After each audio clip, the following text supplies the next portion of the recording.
এই total stadium এলাকাটাকে একটি sports hub হিসেবে আমরা তৈরি করতে চাই। তো সেটির জন্য ইতিমধ্যে নির্দেশনা দেওয়া হয়েছে। ইনশাল্লাহ আমরা কাজ শুরু করলে সেটি ইনশাল্লাহ পর্যায়ক্রমে খুব দ্রুত সময়ের ভিতরে সেগুলোকে আমরা সম্পন্ন করতে পারবো। পাশাপাশি এখানকার মানুষের যে সন্ধ্যার পরে যে নিরাপত্তাহীনতায় ভোগেন সেগুলোর জন্য আমাদের পুলিশ কমিশনার সাহেব তিনি ইতিমধ্যে নির্দেশনা দিয়েছেন এবং ইনশাল্লাহ আমরা বিভিন্ন গেটে আমরা পুলিশ বক্স তৈরি করে যাতে মানুষের নিরাপত্তা পাশাপাশি এখানে যাতে মাদক নিয়ে যাতে অবাধ চলাচল করতে না পারে সেই বিষয়গুলো আমরা ইনশাল্লাহ নিশ্চিত করব। আমি ইতিমধ্যে আমার নির্বাহী পরিচালক এনএসসি তাকে নির্দেশনা দেওয়া হয়েছে যে আগামীকালকের ভিতরে সকল দোকানদারদেরকে যারা রয়েছেন যাদের সাথে কি ভিত্তিতে চুক্তি রয়েছে, কাকে লিজ দেওয়া হয়েছে, কারা ভাড়াটিয়া রয়েছে, টোটাল চুক্তিগুলো নিয়ে এবং প্রত্যেকটি দোকানে নোটিশ করার জন্য এবং বিশেষ করে দোকানের বাহিরের যে জায়গাটি যেখানে ফুটপাথ সেই জায়গাটিও তারা ব্যবহার করছে এবং এখানে এনএসসির যে রেভিনিউ পাওয়ার কথা সেই রেভিনিউ এনএসসি পাচ্ছে না। তার মানে কি সরকার বঞ্চিত হচ্ছে।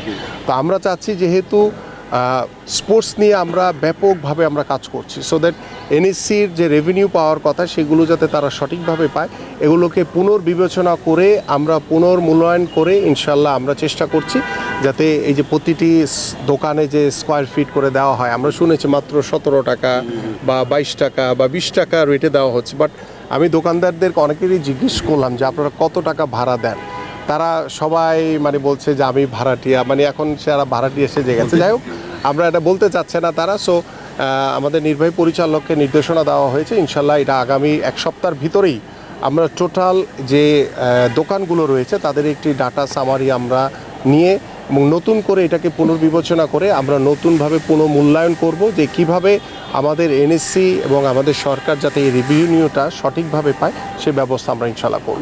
আইন তো মানুষের জন্য, কাজের জন্য, তাই না?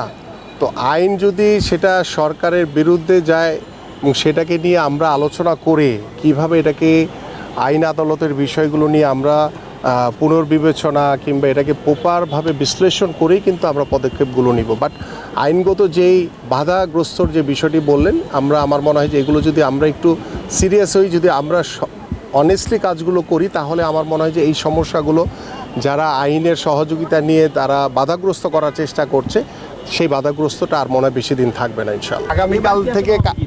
আগামীকাল থেকে কার্যকর দেখবেন। এই যে পুলিশ কমিশনারকে সাথে নিয়ে এসছে, তার দায়িত্ব এখন এইটুকু আমাদেরকে সহযোগিতা করে এবং আমাদের পক্ষ থেকে সার্বিক সহযোগিতা থাকবে এবং আগামী এক সপ্তাহের ভিতরে ইনশাল্লাহ এটার রেজাল্ট আপনারা দেখতে পারবেন ইনশাআল্লাহ। দেখেন ইতিমধ্যে আমাদের সিদ্ধান্ত আমরা একটি নিয়েছি যে আমরা সকল ফেডারেশনগুলোকে একটা প্ল্যাটফর্মে নিয়ে আসতে চাই। তো এখন যেহেতু বিক্ষুব্ধভাবে আমাদের বিভিন্ন ফেডারেশনগুলো রয়েছে এবং সেই ফেডারেশনে যারা কর্মকর্তা রয়েছে আপনারা যদি স্পেসিফিকভাবে আমাকে মেনশন করে বলতে পারেন বা আমার কাছে যদি একটু তথ্য দেন যে কোন কোন ফেডারেশনের সামনে এই কাজগুলো ঘটে থাকে তাহলে সেই ফেডারেশন সহ এবং সেই জায়গাগুলোতে এবং আমাদের যেহেতু এখানে ডিসি মতিঝিল রয়েছেন তিনিও সার্বিকভাবে এই কাজগুলো তদারকি করবেন এবং পাশাপাশি আমরা চাই এই কাজ শুধু আমার আপনার না, এটা সবার।